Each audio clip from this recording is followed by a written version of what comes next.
Haïbou. Bonjour. Bienvenue hello. à la maison. Merci. Tu vas te diriger vers la cuisine, c'est sur ta gauche. Ok. Il y a de l'eau, du savon, tu te laves les mains.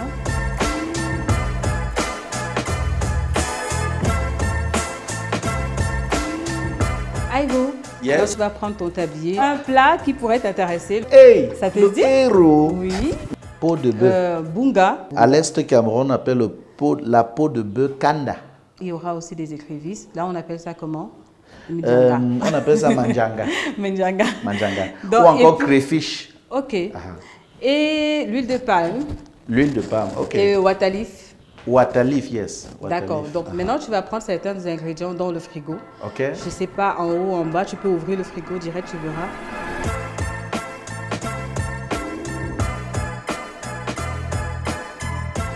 Alors, Ok. juste en dessous de toi, Oui. tu as une armoire, il y a des casseroles en bas. Ouais. Non, non, devant toi, milieu, voilà. Donc tu vas prendre ce qu'il te faut. All right. Je prends le macote-côte, non? Explique-nous un peu comment ça va se passer. Pour faire le watafoufou, je mets de l'eau dans une marmite et il faut que la quantité soit proportionnelle à la quantité de Le watafoufou. watafoufou que j'ai. Je laisse bouillir. Et après, maintenant, je vais introduire le watafoufou dans de l'eau en remuant. D'accord.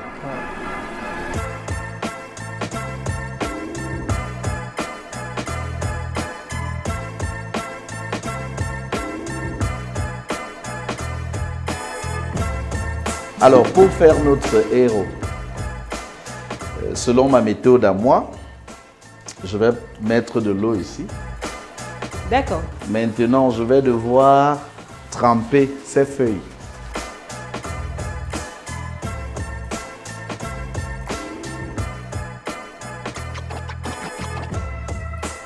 Parce que parfois, lorsqu'on découpe ces feuilles-ci, il y a des cailloux Qui en ou du ressortent. sable qui peut y rester. Donc, il faut toujours rincer.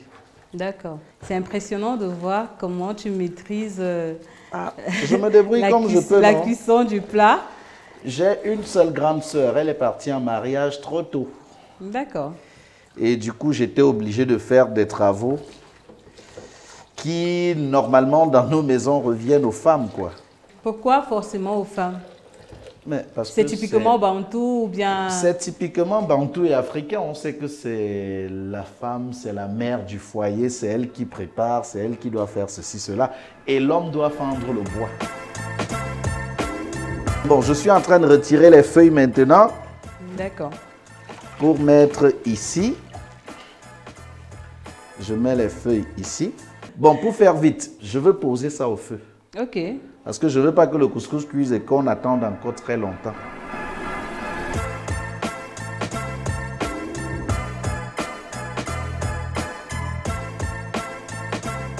Je vais faire le mbunga.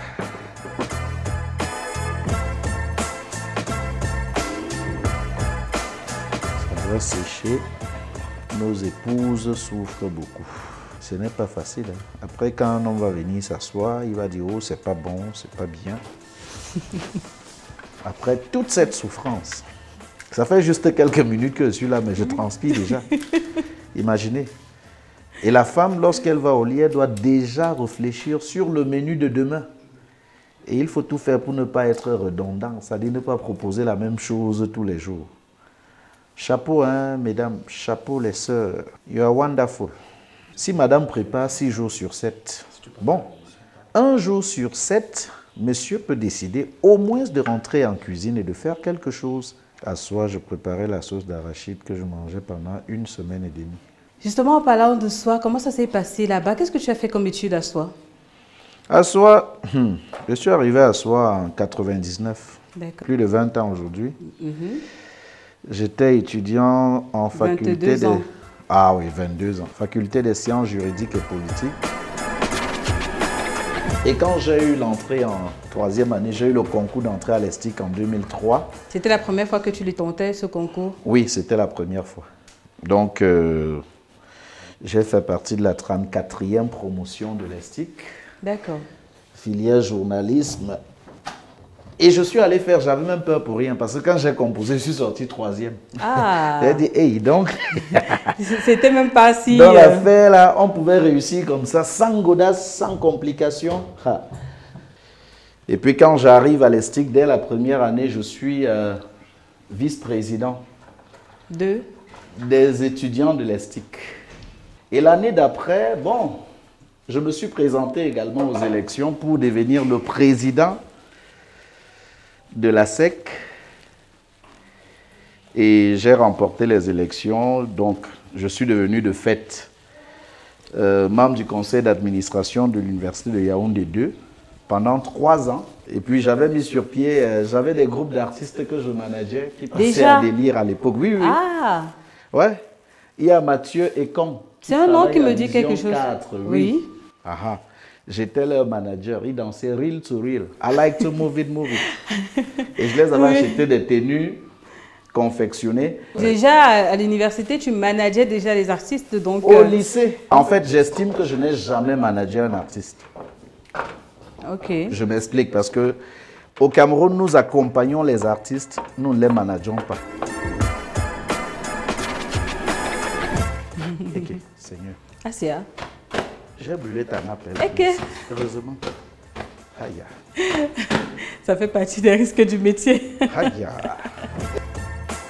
Comment tu te retrouves à la CRTV? Avant d'aller à l'ESTIC, moi, j'allais déjà à la CRTV. Ok. J'arrive à la CRTV la première fois dans la posture de vacancier. Dans quelle émission? Pour dire vrai, la première fois que je suis arrivé, on m'a dit que non, on n'acceptait pas les villageois à l'antenne.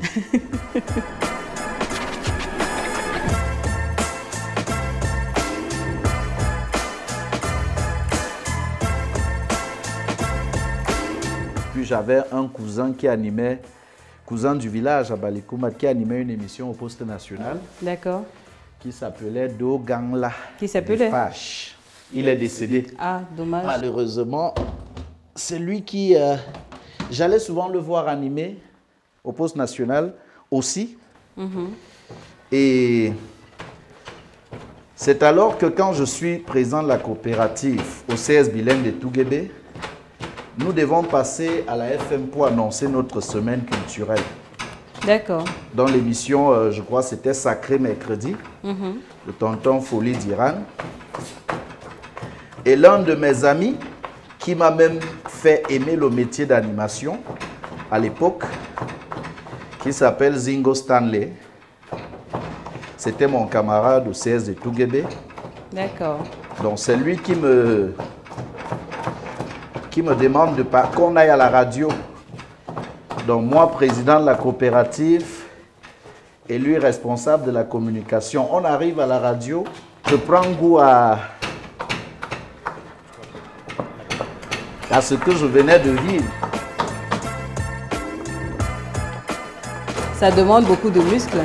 Non, si quelqu'un vient ici chez toi, non, il dit qu'il veut préparer le riz, spaghetti, tout ça, tu refuses. Chacun doit tourner le couscous. Bon, en 94, 95, chers jeunes, qu'est-ce que vous pouvez faire? Qui peut faire quoi? C'est où il y avait des personnes comme Serge Tamba, Quincy Bat, Christian Anissé. Ah d'accord, c'est la génération en fait. Nadine Patricia Mengue, pour ces émissions de vacances-là. Et la chance que moi j'avais, c'est que je pouvais parler anglais. Ah. I could speak English. C'est comme ça que bon, je me rappelle que Tonton Folie m'avait demandé de traduire les histoires insolites qui arrivaient, que les auditeurs envoyaient en français, que je les traduise en anglais. D'accord. Et lui, il devait les lire le dimanche dans les émissions Les Insolites où il y avait Méchékan, Kaiser et les lésés de la capitale. Et les dimanches, quand on allait à la radio, notre objectif, moi et mon pote Stanley, c'était de rire en fait. Quand on raconte les histoires, on rit. Même si l'histoire n'est pas risible, tu es obligé de rire. Donc on riait. Et quand tu terminais donc le dimanche à 11h58, 59, quand Folie devait conclure l'émission, Il dit, pour les faux rires, nous avions justement Master Zingo Stanley, Master Ivo Junior. À l'époque, je m'appelais Junior parce que Stanley, lui, s'appelait déjà Master Zingo. Toutes les filles ont dit que non, on a suivi ton nom. On a suivi ton nom à la radio. Un amour pour la radio, pour le métier en fait, oui, hey, qui date de vraiment très longtemps. Même quand j'ai fait la télé là, non. Rien ne dépasse la radio. La radio, c'est la magie. Ouais, mon couscous hier. J'espère que la pasture ne va pas me démolir.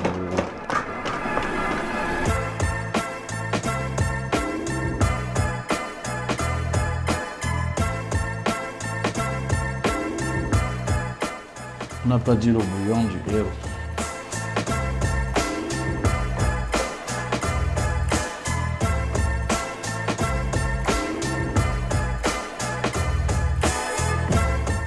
Mais mine de rien, je pensais que ça se mettait à la fin, hein, quand ça avait déjà... C'est parce que les gens mettent à la fin que l'huile est souvent sauvage et brute. Bon, là, je suis en train de sortir la dernière carte.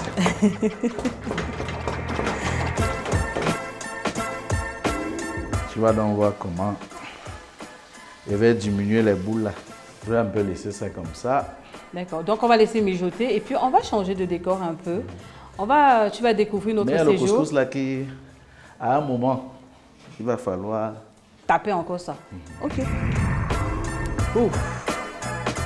My God, it's never easy to... te préparer. Regarde comment je transpire. On dirait que j'ai fait le tour du monde. Bon. Chai, this is not fair. Oh. Bravo, hein, les mains. Vraiment, je vous donne chapeau. Ivo, tu as de l'eau, donc tu peux te réhydrater. Tu n'es pas souvent tenté de te retrouver justement encore avec de l'alcool, ce genre de truc, parce que mine de rien, tu fais partie du showbiz. Oui. Donc forcément, il y a des soirées, il y a des événements et tout. Et te retrouver à boire juste de l'eau. Lorsque ça devient une prescription médicale en quelque sorte. Parce que lorsqu'on est encore normal et que rien ne nous arrive et qu'on dit non, ne fume pas, ne bois pas, ne fais pas ceci, bon, tu penses que c'est parce que... Mais quand tu es face à une situation où tu es obligé de faire certaines choses, bon, ça devient une thérapie et ça devient quelque chose de normal. Et c'est d'ailleurs la raison pour laquelle je sors de moins en moins. À quel moment tu ne t'es plus senti normal, entre guillemets? 26 janvier 2019, ouais. C'était un samedi où j'ai été victime de quelque chose que je ne souhaite pas à d'autres vivants, d'autres êtres humains comme moi. J'ai été victime d'un AVC. D'accord. Et en 1 heure de temps, j'ai fait 3 crises, dont 3 attaques. Et ce jour-là, ma vie a basculé. Le temps passé en réanimation, parce que lorsque vous êtes inconscient pendant des jours où vous ne pouvez pas parler, vous ne pouvez pas écrire, vous ne pouvez pas bouger, mais vous entendez et vous voyez. Donc, quand tu vis ces moments-là, au sorti de là, tu n'es plus forcément la même personne. Ça a été vraiment une claque, quoi, cet AVC-là, en fait. Oui, une claque. Et je vais dire quelque chose de bien aussi, parce que parfois, nous nous comportons comme si nous étions immortels. D'accord. Nous nous comportons comme si nous étions maîtres de notre destin, de notre vie. Ce type d'événement, lorsqu'il survient dans la vie d'un être normal, cela nous interpelle et cela nous conscientise davantage sur la nécessité de comprendre que nous ne sommes rien, nous ne sommes que poussière. Et d'ailleurs, j'en parlais avec le capitaine légendaire, capitaine Courage, Rigobert Sombahanak. Ça fait 1 mois, on s'est retrouvés à Hippodrome. D'accord. Il passait à bord de son véhicule et puis moi aussi, on s'est arrêté, on a passé au moins 3 heures de temps là-bas. On n'était pas dans un bureau, on n'était pas assis, on était debout. C'est vrai que lui aussi, il a eu à faire un AVC. Justement, il dit, quand quelqu'un n'est pas passé par ces chemins, il ne comprendra pas grand-chose. C'est clair. Parce que quand tu vois, tu entends, mais tu ne peux pas réagir, c'est un moment qui te permet de te réconcilier avec le Seigneur. Et quand on se parle, je lui dis un peu ce que j'avais vécu Ce soir-là, quand je devais, je devais pousser le dernier souffle de vie, et quand, Madame Aïvo en quelque sorte, quand elle m'a tenu elle m'a ramené vers parce qu'il fallait me mettre sur le dos, puisque ça m'avait pris, j'étais debout. J'ai vu en une seconde défiler tout ce que j'ai de plus cher sur cette terre. Je voyais tout passer devant moi en quelques secondes. Donc ça défilait là, comme si j'étais en train de dire au revoir à la terre. Et je me suis endormi. J'entendais, on me parlait, j'entendais de loin. C'est vrai qu'à un moment, je n'entendais plus ce qu'on me disait. Et après quelques temps, je suis revenu à moi. Je ne pouvais pas articuler, je ne pouvais plus parler normalement. J'ai dû me faire suivre par un orthophoniste. Je ne pouvais même plus signer ma propre signature, je l'avais oubliée. Donc, vraiment, c'est quelque chose que je ne souhaite pas à quelqu'un. Il y a des choses que si je fais là maintenant, je vais mourir. Donc, par exemple, la prise d'alcool, fumer, faire ceci, faire cela, si je ne fais pas du sport. Donc ça, ce sont des choses qui nous amènent à choisir entre la vie et la mort. Et parce que j'aime la vie, parce que je veux encore vivre. Les médecins ils s'étaient demandé comment j'avais fait pour survivre. Ça parce que le cholestérol, la glycémie, un certain nombre de choses qui étaient très élevées. Mais quand je suis sorti de l'hôpital en quelques temps, j'ai retrouvé un certain équilibre sur le plan de la santé. Parce que tous les examens qu'on avait faits, si on m'avait demandé de passer de 2 à 1, j'étais passé de 2 à moins 1. Alors, on va revenir un peu sur ton parcours. Donc, Ouais. tu sors de l'ESTIC, l'École supérieure de sciences et techniques de l'information. Ouais. Et on t'aurait bien vu en journaliste, en fait. Parce qu'avant d'aller à l'ESTIC, j'étais déjà dans l'animation. Je suis allé à l'ESTIC en réalité sous l'impulsion d'une sœur aînée, ancienne de la CRTV Rose tout Bengolais, qui est aujourd'hui aux États-Unis, qui animait l'émission Saturday Night Fever, dont elle m'avait confié l'animation quand elle était souvent absente. D'accord. C'est d'ailleurs l'une des premières émissions que j'ai animées à la FM 94. Et quand je sors de l'ESTIC, puisqu'il faut être intégré, parce que moi je cherchais l'intégration, le couloir qui me tend la main, c'est plus l'animation. Parce que du côté de l'animation, on pouvait avoir 5 minutes dans des rubriques d'une émission. Pendant longtemps, tu restes donc sans statut fixe à la télévision nationale. Ouais. Et puis, tu te retrouves à présenter Bonjour. Monsieur Jean Matend, il me demande ce que je fais à la radio. Je lui dis que non. Je collabore, je suis collaborateur extérieur, j'anime des tranches de temps en temps, les émissions de vacances aussi. Et il me dit, est-ce que tu t'intéresses à l'histoire? Je dis oui. Il me demande donc de préparer, de faire des recherches sur une rubrique qui devait s'appeler « Un jour, une histoire ». Pendant 2 mois, il ne me met pas à l'antenne. Et un jour, quand je me décourageais même déjà, il me dit, bon, tu vas faire ta rubrique aujourd'hui. Je venais chaque matin faire un jour une histoire. Et un jour, madame, messieurs, je suis assis avec Ambroise Wally à l'entrée du poste national. Et elle me dit, mais jeune homme, je voudrais vous confier des responsabilités, mais on me dit que vous êtes très occupé à la radio. Je demande, occupé comment, madame le directeur? Elle dit non, je voudrais que vous fassiez tel, je cherche quelqu'un pour animer l'émission Bonjour. Je dis, je suis disponible. Elle dit, ben, si vous êtes disponible, passez donc me voir. J'étais dans une situation très embarrassante parce que j'étais personnel d'appui. Et le directeur général, M. Vamoul, qui m'avait signé un statut, ou de pigiste, où on me donnait 50 000 chaque mois. Je devais toucher 50 000 chaque mois. J'animais déjà l'émission Fréquence de lundi à vendredi, Saturday Night Fever, 20h30, 22h. Quand je vais rencontrer Madame Sali Messiot dans son bureau le vendredi, parce que je devais commencer la présentation de Bonjour lundi, J'entre. Bonjour, madame le directeur. Oui, bonjour, ça va? Je dis, ça va bien, madame le directeur. En fait, je venais vous dire merci. Merci de m'avoir choisi pour présenter l'émission Bonjour. Sa réaction m'a fait peur parce qu'elle s'est retournée. Elle a dit, monsieur, jeune homme, on m'a dit que vous n'êtes pas recruté, on m'a dit que vous n'êtes pas salarié. Je ne veux pas savoir si vous avez un budget pour vous habiller. Je ne veux pas savoir comment vous avez dormi. Je vous ai choisi pas parce que je vous connais. Je ne suis pas parenté à vous. Je n'ai aucun lien de parenté avec vous. Je vous ai choisi sur la base de vos prestations dans la rubrique Un jour, une histoire. C'est un risque que je prends.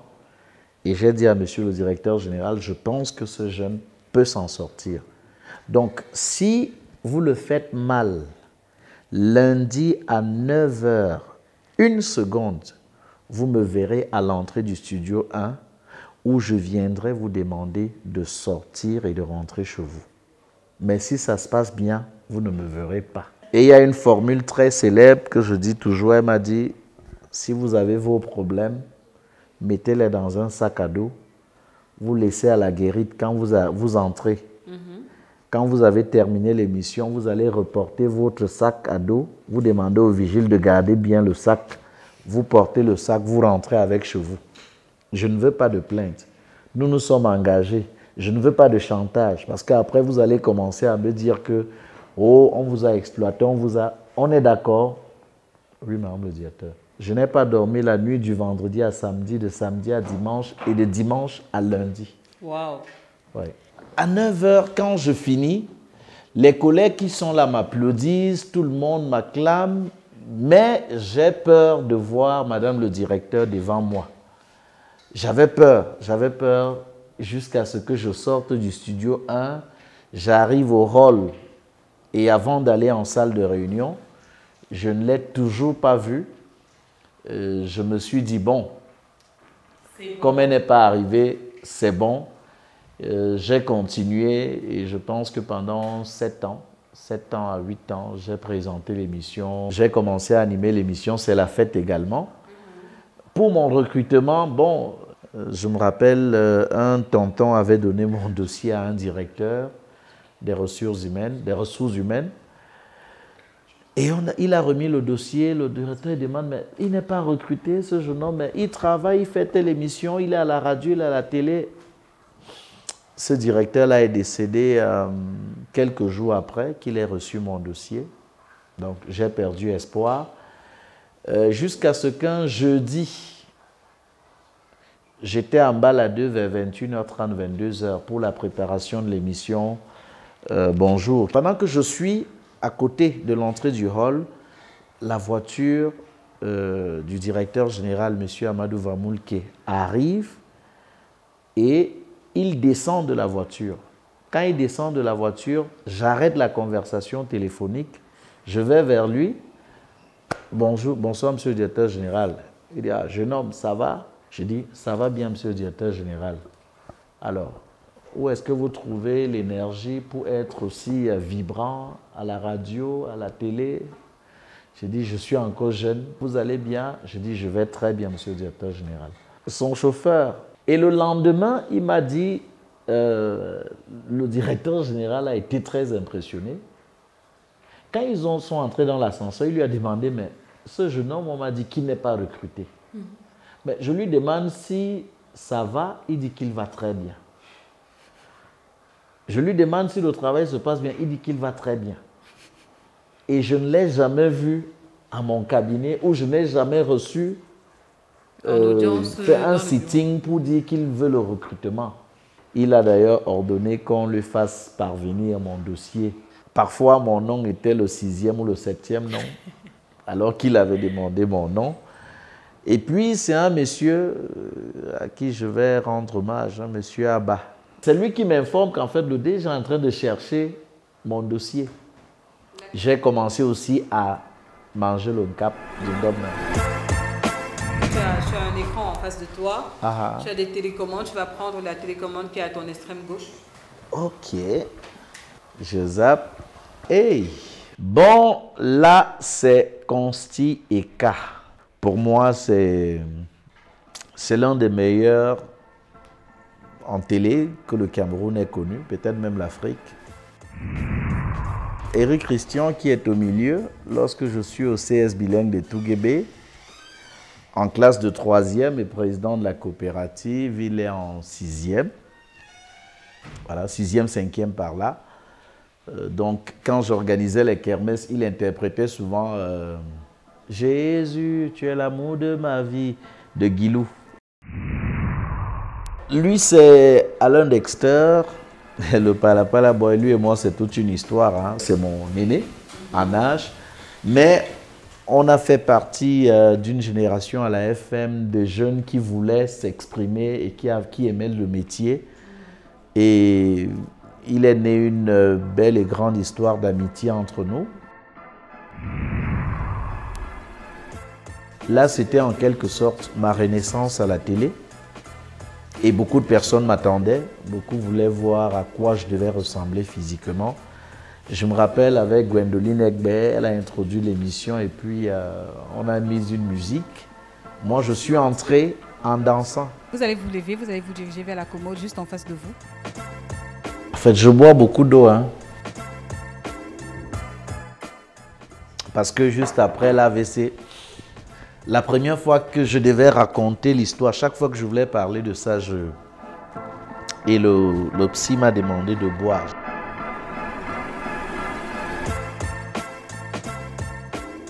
Quand je regarde, je pense que c'est une blouse.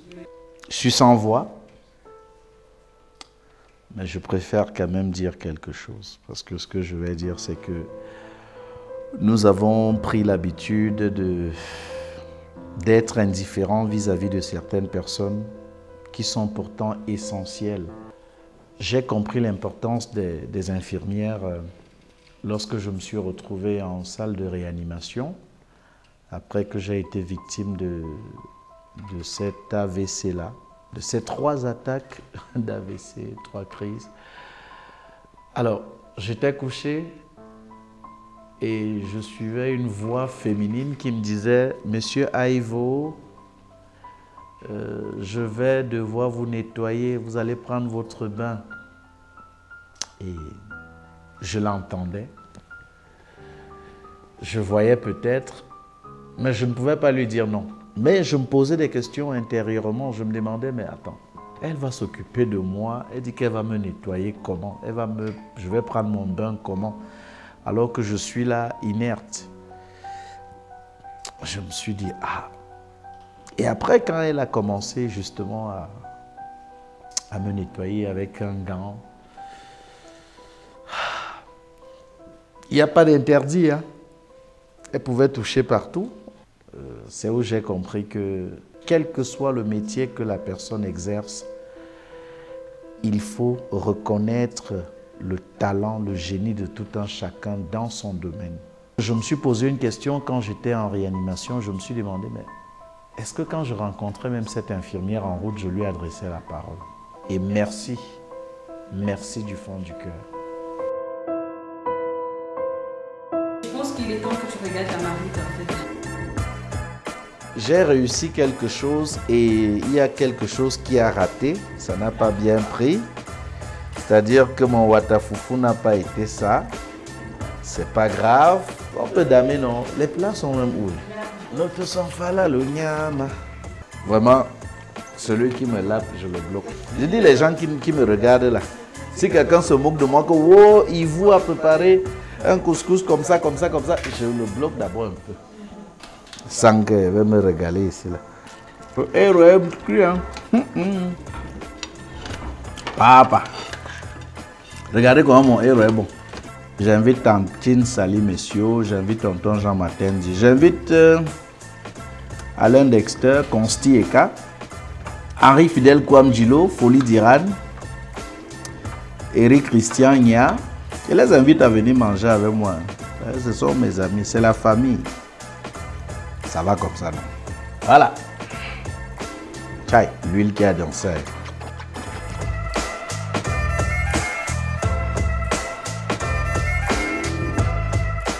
Ça fait quoi si je mange mon watafoufou en héros?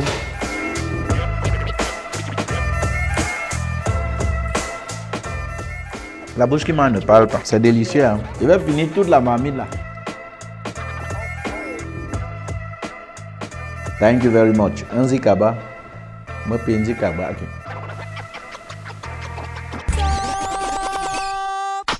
C'est fini. Oh, l'émission est finie, ouais.